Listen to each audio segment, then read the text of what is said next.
السلام عليكم ورحمة الله وبركاته. مرحبا اهلا وسهلا بكم. د عربي زده کړې آنلاین مرکز ته راغلاست.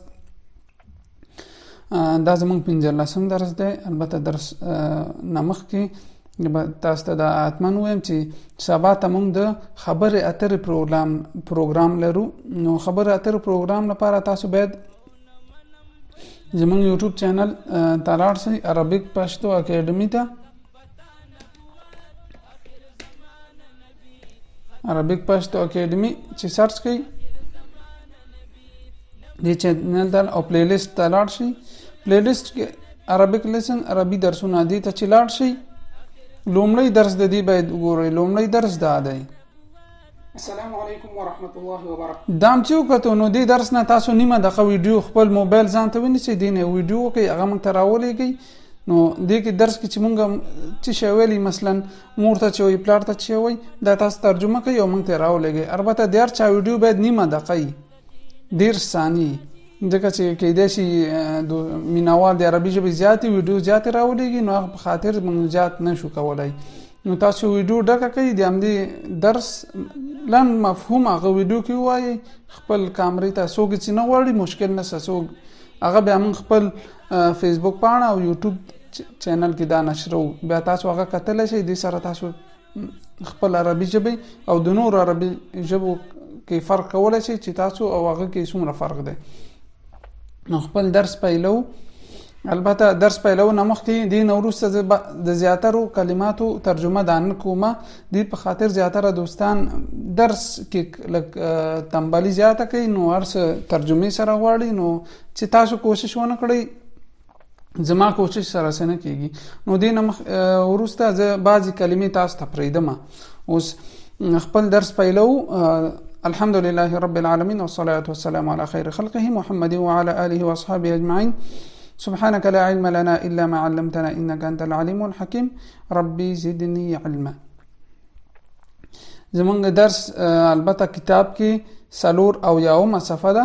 سلور او یومه صفحه 15 درس دی. الدرس الثالث، دریم درس.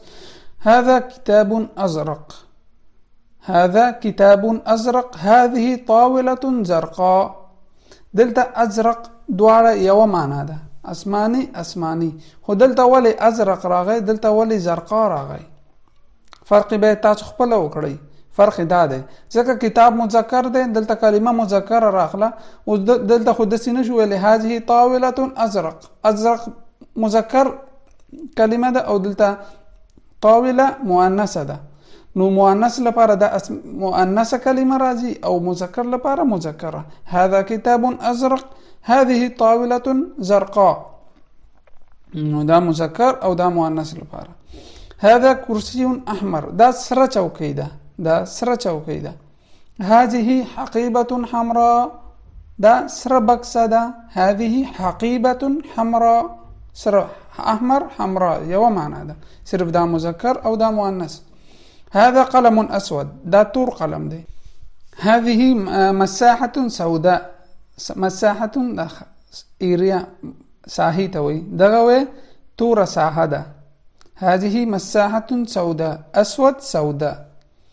هذا دفتر اصفر. هذا دفتر اصفر. اصفر زیړ ته ویل کیږي، دا زیړه کتابچه ده. هذه ورقة صفراء. صفراء دا زیړه ورقه ده. هذا جرس اخضر. هذا جرس دا زنګ شین زنګ دی. هذه ممحات خضراء. پنسل پاک ته وي. ممحات پاکون کوي. خضراء. دلته صرف تاسو باید دې کې فرق وکړئ چې دا مذکر او مؤنث کې دا مهمه ده. زه بیا وروسته دین وروسته یو امتحان پوسټ کوم ان شاء الله، هغه کې باید تاسو وایي. هذا جدول اصفر. هذا جدول دا یو زیر جدول دی. هذا قلم رصاص اسود. دا یو تور پنسل دی. هذا معجم احمر. هذا معجم احمر. دا یو معجم قاموس، دا یو معنا ده، ډکشنری ته ویل کیږي. دا یو شین یعنی شنه ډکشنری ده، یعنی قاموس ده. هذا معجم احمر. نو دې درس نه موږ لنډ هغه واخیستو چې یو مؤنث اسمونو ته موږ کوم کلمه استعمالو او مذکر ته جدا هغه دي معنا یو معنا ده ازرق زرقا دواړه یو معنا دي احمر حمرا سور دواړه یو معنا دي موږ اوس یو سور وای او پښتو کې موږ هم چې نه وای موږ مثلا وایو سور میز او پښتو کې به وای سره چوکۍ سره ګوره سور سره مؤنث شو او سور مذکر دغه سي عربي کې کلمات مذکر او مؤنث لري اقرأوا او لاحظوا دا تمرین ده ماذا امام الحقيبة الخضراء ماذا امام الحقيبة الخضراء وده شنی بکسی مخامخ څه شي دي امام ګوره ما تاسو ته ویل ول چې مخامخ ته ویل کیږي وای د شنی بکسی مخامخ څه شي دي امام الحقيبة الخضراء كتاب اخضر امام الحقيبة الخضراء كتاب اخضر د شنی بکسی مخامخ شین کتاب دی ماذا خلف الطاولة الزرقاء ماذا خلف الطاولة الزرقاء د اسماني میز شاته څه شی دی خلف شاته ما بیا معنا وکړم زه باید د دې معنا ونه کړم ځکه معنا به تاسو ته پریدم ځکه تیر شوي درسونه تاسو به وګورئ نو کوشش کوم چې معنا ونه کړم ماذا خلف الطاولة الزرقاء خلف الطاولة الزرقاء كرسي ازرق و د شین میز شاته شنه چوکۍ ده نو معنا دین ورسته کومه اصل بین صورت والعبارة المناسبه و وصل کوم د صورت او عبارت مناسب عبارت او تصویر دا و القلم ازرق امام الكتاب الاصفر القلم الازرق كتاب امام الكتاب الاصفر معنا انکم دغه معنا تیر هغه کې وشو قلم ته ویل ازرق رنگ ده پاس می ویلی امام اصفرم پاس رنگ ده دا و تاسو نو دا تاسو دنده ده به تاسو ته معلوم شي دا د دې خپل امدا ده القلم الاحمر خلف الكتاب الاخضر دا د دې خپل او دا د دې خپل دا دې هغه دي نو دې کې چې نه ته ټول مغه اقرا ثم الون والولم ثم ورسته دې ته رنگ ورکوم طاوله زرقاء قلم ازرق حقيبة سوداء جرس أسود سبورة خضراء كتاب أخضر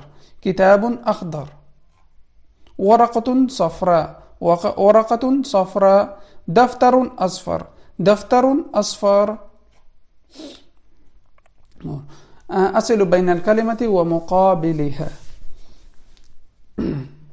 ودلته وصلو ابيض کم سره مناسبه ده د جملو کې کم هغه سره مناسبه ده دلته مقابل کې ده ابيض مقابل کم ده دلته وایو ابيض اسود سپین تور امام مخامخ د امام مقابل کې کومه کلمه راځي خلف امام مخامخ خلف شاته نو تاسو نه لکومه چې کومنټ کې دغه کلمې تاسو ولیکئ مثلا ما مثال درکو ابيض اسود امام خلف دا نور کلمې تاسو ولیکئ شکرا عفوا دا نور کلمې هله کوم چې کومنټ حتمان وکړئ دا تاسو کورنۍ دنده سوا نو دا محاوره پریدو بل درس ته ان شاء الله نو تاسو نه هله کوم چې دا کورنۍ دنده تر سره کوي ان شاء الله موږ تاسو نه واړو چې تاسو موږ سره مرسته وکړئ په عربي ژبه کې ځکه چې تاسو یو مرسته هم ده چې دا شیر کړئ موږ سره چې ډیر مینوال پیدا شي نو زم کوشش کوم چې دې نه درس تاسو ته درکړم او ډیر کوشش وکړم چې ډیر جملې تاسو ته ورځنی جملې ولیکم او ان شاء الله آینده کې نور ډیر پروګرامونه لرو الله نامرسته غواړو د دې هغه کې نو تاسو نه هیله کوم چې ارڅو کولای شي دا رنگونه ولیکي او خاصره پښتو ترجمه دا کومنټ ولیکي چې زدينه یو تصویری درس جوړ کوم هغه بیا پاڼه کې نشر کوم هیله کوم دا مرسته تاسو نه زغواړم چې تاسو ما سره مرسته وکړئ دا رنگونه ولیکي او خاطه ترجمه ولیکي کومنټ کې نو دا زموږ هغه او سبا ان شاء الله که تاسو چیرته خبرې او اترې په هغه درس کې شوق لرئ نو هیله کوم چې لومړی درس یوټیوب کې ولګئ، پلی لیست کې شته او په ټلګرام چینل کې هم شته، تاسو ډاونلوډولای شئ. نو اول درس وګورئ، هغې نه نیمه دقه ویډیو تاسو موبایل کې وکړئ، هغه بیا موږ ته راولګئ، موږ انشاءالله فیسبوک پاڼه او یوټیوب چینل کې نشرو. نو فلحال دپاره همدا درس و، د بل درسه پورې تاسو په الله سپارم. والسلام علیکم ورحمة الله وبرکاته.